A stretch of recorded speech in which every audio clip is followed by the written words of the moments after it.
అంటే దాదాపు 1900 మందికి మరి 100 గజాల చొప్పున పట్టాలు ఆనాడు భూదాన్ బోర్డు ఇవ్వడం జరిగింది. ఇవాళ మేము అక్కడికి వెళ్తే బాధితులు వెలుగుమట్లలో పట్టాలు చూపెడతా ఉన్నారు.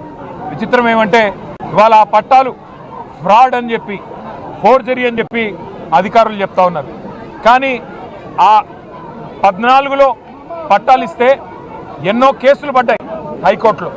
మరి కోర్టుల్లో ఒకవేళ మీరు కనుక ఆ రోజు ఈ డాక్యుమెంట్స్ కరెక్ట్ కాదు, ఫోర్జ్ డాక్యుమెంట్స్, ఫ్రాడ్యులెంట్ డాక్యుమెంట్స్ అని చూపెట్టుంటే ఆ రోజు కోర్టే తీర్పు చెప్పేది. కానీ ఇవాళ మీరు చూసినట్టయితే ఆంధ్రప్రదేశ్ భూదాన యజ్ఞ బోర్డు 23/4/2014 తెలంగాణ రాష్ట్రం ఏర్పడేదానికంటే 2 నెలల ముందే పట్టాలు 1895 మందికి ఇవ్వడం జరిగింది. భూదాన్ బోర్డు స్వయంగా ఆ చైర్మన్ గారు చెప్తున్న మాట, ఇవి సక్రమమైన పట్టాలు. హైకోర్టు కూడా వీటిని ధృవీకరించి మరి మధ్యలో కూడా ఇంటరిమ్ ఆర్డర్స్ కూడా ఇవ్వడం జరిగింది. ఇవాళ వాస్తవాలు ఇట్లా ఉంటే కొంతమంది కన్నుబడింది.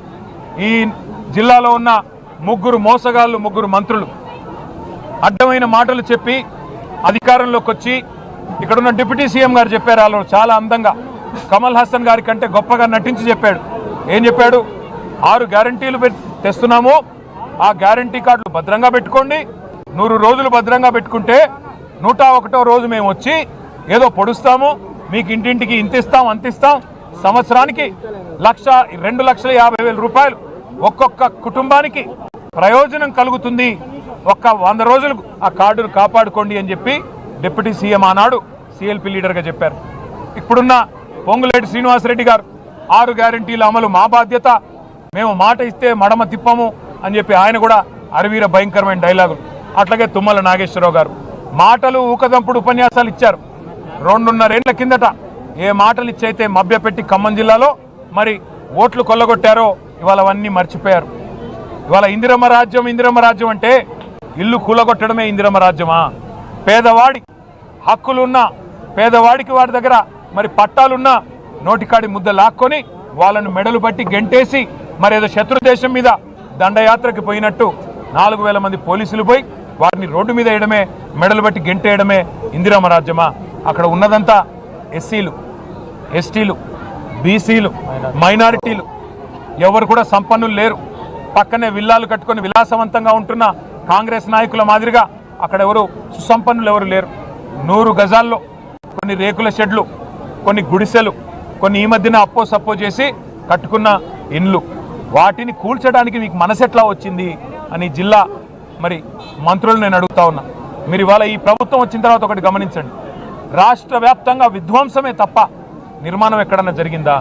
హైడ్రా పేరిట హైదరాబాదులో అరాచకాలు, మూసీ డెవలప్మెంట్ పేరిట, గాంధీ బొమ్మల పేరిట ఇవాళ ఎప్పటి నుంచో కాంగ్రెస్ ప్రభుత్వంలోనే పర్మిషన్లు ఇచ్చిన అపార్ట్మెంట్లను కూల్చే ప్రయత్నాలు. అట్లాగే ఎంత దయలేని ప్రభుత్వం, ఎంత రాతిగుండ ప్రభుత్వం ఇది అంటే, మహబూబ్ నగర్ పట్టణంలో దివ్యాంగులు,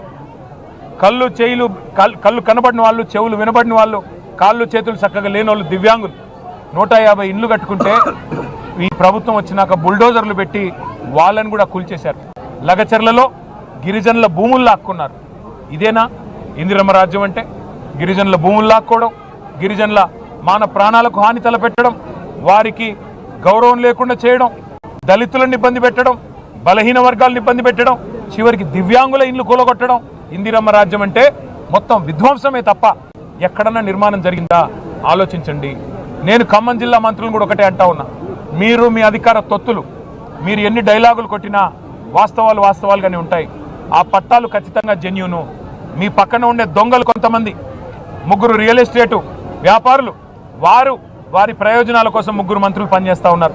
వాళ్ళెవరో మీకు తెలుసు, మాకు తెలుసు. సందర్భం వచ్చినప్పుడు పేర్లతో సహా బయట పెడతాం. ఖచ్చితంగా ఆ 3 రియల్ ఎస్టేట్ వ్యాపారుల కోసం ఇవాళ మీరు దాదాపు 910 కుటుంబాలని మెడలు బట్టి రోడ్డును నూకినందుకు వారి శాపాలు, వారి ఆక్రోశం, వారి కన్నీళ్లు ఉత్తగానే పోవు. తప్పకుండా ఆ కన్నీళ్లలో మీ ప్రభుత్వమే కొట్టుకపోయే రోజు వస్తుందని చెప్పి కూడా నేను హెచ్చరిస్తా ఉన్నా. జరిగిన తప్పును సరిదిద్దుకోండి. అధికారం మత్తులో ఇవాళ మీరు చేసిన తప్పును మంత్రులకి నేను విజ్ఞప్తి చేస్తా ఉన్నా, డిమాండ్ చేస్తా ఉన్నా, వెంటనే సరిదిద్దుకోండి. అక్కడ ఇండ్లు కట్టివ్వండి. వాళ్ళు మేము పోతే బాధితులు ఒకటే అంటున్నారు, మాకు ఇంకెక్కడో ఇవ్వాల్సిన అవసరం లేదు.